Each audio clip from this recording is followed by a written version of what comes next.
Deuxième saison plus que difficile pour l'écurie As. Avant-dernier en 2019 avec une 9e place. 9e encore une fois en 2020 avec seulement 3 petits points en compteur. Et une dernière saison catastrophique pour l'écurie américaine avec un 0 point. Avec pour seul résultat une 12e place en course et une 14e place en qualification pour Mick Schumacher. Mais la vraie question cette saison était Nikita et Mick pouvaient-ils faire mieux avec leur voiture qu'ils avaient entre leurs mains?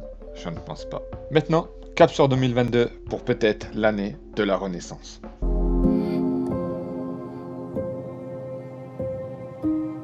Commençons par le cas Nikita Mazepin, qui est catégorisé de fils à papa, d'être là seulement grâce à la fortune de son père. Nikita est-il si mauvais que ça? Pour le savoir, il n'y a qu'à regarder son palmarès avant son arrivée en F1. Une progression fulgurante pour le pilote russe depuis 2017 où il est 10e au championnat d'Europe de Formule 3. En 2018, à 19 ans, second de GP3 série et en 2020, 5e de F2 avec 2 victoires au compteur. Pas mal, non? Rookie depuis l'année dernière, Nikita attrape le billet de second pilote chez As. Après des débuts assez compliqués pour lui, abandon notamment à Bahreïn, après suivent plusieurs moqueries, notamment à cause de ses spins en essai libre ou pendant les courses. C'est sans doute à ce moment précis où Mazepin deviendra le mal-aimé des spectateurs de F1. Jusqu'à la fin de la saison, Mazepin restera sans doute un pilote de bas de tableau, avec peu de choses à admettre à son actif, mais cela reste une année de rookie. Donc peut-on lui en vouloir? Pas vraiment. Du côté de Mazepin, tout n'est pas à jeter évidemment. On retient un très beau dépassement lors du GP du Brésil sur son coéquipier. Passons maintenant à son coéquipier Mick Schumacher, beaucoup plus attendu que Nikita Mazepin, car évidemment, fils de l'éternelle légende Michael Schumacher. Comme pour Nikita, première année en Formule 1 pour l'Allemand. Bilan sur la saison 2021, un chouïa plus positif pour Mick, mais on verra par la suite que cela s'avérera plus compliqué. Retour sur ses saisons précédentes où il termine champion de Formule 3 en 2018 et champion de Formule 2 en 2020. Au début de la saison, il est d'ores et déjà considéré comme pilote numéro 1. Mick reste tout de même celui qui provoquera le plus de casse au sein de l'écurie durant l'année 2021. On ne peut pas lui reprocher de chercher les limites avec sa voiture qui est bien inférieure à celle des autres. C'est une stratégie payante car il atteint tout de même 2 fois la Q2 et signe une 13e et une 12e place respectivement à Bakou et en Hongrie. Schumacher pourrait être un des pilotes les plus prometteurs l'an prochain si As parvient enfin à revenir dans le peloton.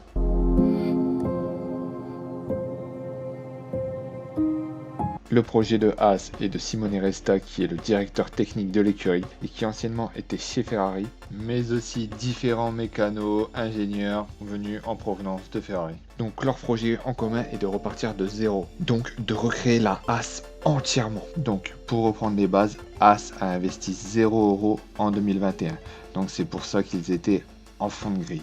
Et donc de tout donner pour 2022. Donc, dans les grandes lignes, ce projet, c'est de se reposer une année de plus sur l'une des clés qui pourra faire la réussite de Haas cette saison. Comme vous l'aurez compris, le partenariat avec Ferrari. Haas travaille donc en collaboration avec Ferrari et utilise la soufflerie de Maranello, qui a pour but de faire progresser son prototype de F1 2022. La Haas 2022 est un tout nouveau modèle. Il présente de nouvelles dimensions de pneus et de jantes avant et arrière. Il inclut aussi un design entièrement revisité pour les ailerons avant et arrière, la carrosserie, le plancher, le diffuseur, les conduits de frein et également les suspensions. La VF22 n'a pas été conçue avec les ingénieurs du constructeur automobile Dallara, mais bien par une toute nouvelle structure technique, installée directement dans l'usine Ferrari à Maranello. Elle sera toutefois assemblée chez Dallara parce qu'une grande partie des pièces du châssis est fabriquée chez eux. Haas a aussi la chance de bénéficier des évolutions significatives prévues par Ferrari sur le moteur V6 turbo hybride pour 2022. Dernière petite info sur la voiture, donc Haas a été la première équipe à franchir le cap du crash test. On espère donc tous que Haas progresse dans la hiérarchie l'année prochaine.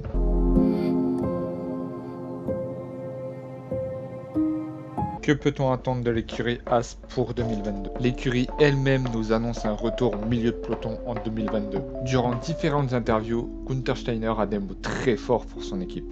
Je pense que nous serons prêts. Il reste encore beaucoup de monde qui était là en 2018 lorsque nous avons terminé 5e au championnat. Donc je pense que ces gens sont toujours bons. Je suis convaincu qu'ils pourront réussir de nouveau et nous aurons de bons résultats.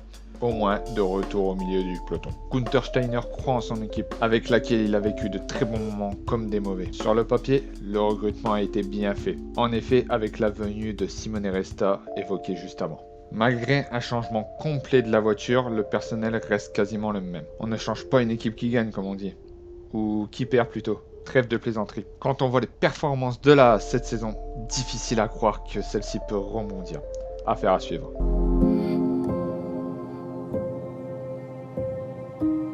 Pour moi, As a toutes ses chances cette saison. Peut-être pas pour être champion constructeur évidemment, mais pour faire quelques apparitions dans les points, comme faisaient auparavant Grosjean et Magnussen. Et puis leur collaboration avec Ferrari prend le bon chemin. Parce que Ferrari retrouve de plus en plus des couleurs et hâte de voir Mick et Nikita marquer leur premier point en Formule 1. Sur ce, si tu as aimé la vidéo, tu peux mettre ton petit like. Et surtout, abonne-toi pour la suite des vidéos sur cette nouvelle saison 2022. Allez, ciao!